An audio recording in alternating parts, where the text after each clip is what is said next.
Hi, everyone. Welcome to How to Use Research Assistant. The Research Assistant is a generative AI tool that allows you to search using research questions.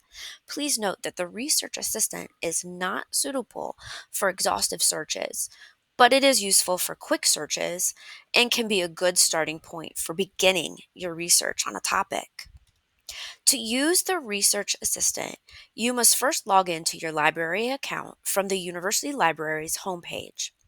Our How to Log In tutorial is available for login instructions if needed. The Research Assistant can be accessed in the toolbar at the top of the University Library's homepage. Click on Research Assistant and you will be directed to the Research Assistant tool where you can enter your research question.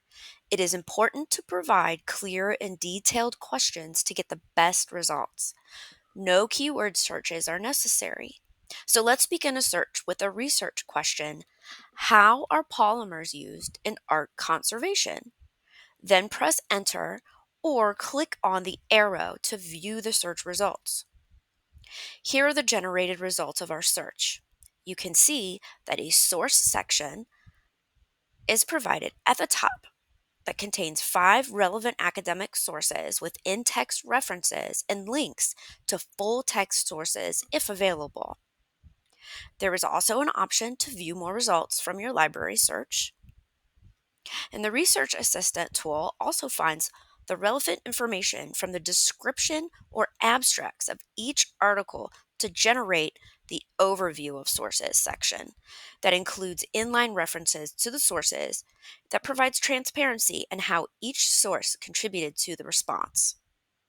This means that the generated overview is a summary of the descriptions and abstracts from each source, and the results are not hallucinated.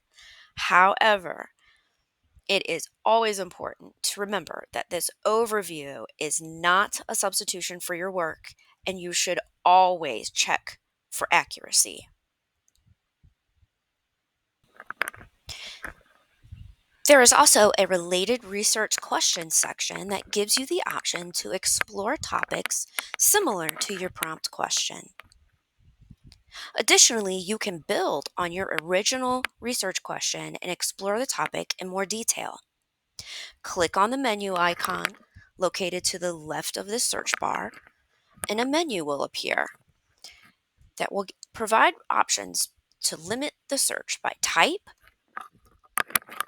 date range, and by clicking on the box for available online, you will also limit the results to only sources available online. Congratulations! You know how to use the Research Assistant. Please view our What Research Assistant Can and Can't Do tutorial for more information about the limitations of the Research Assistant.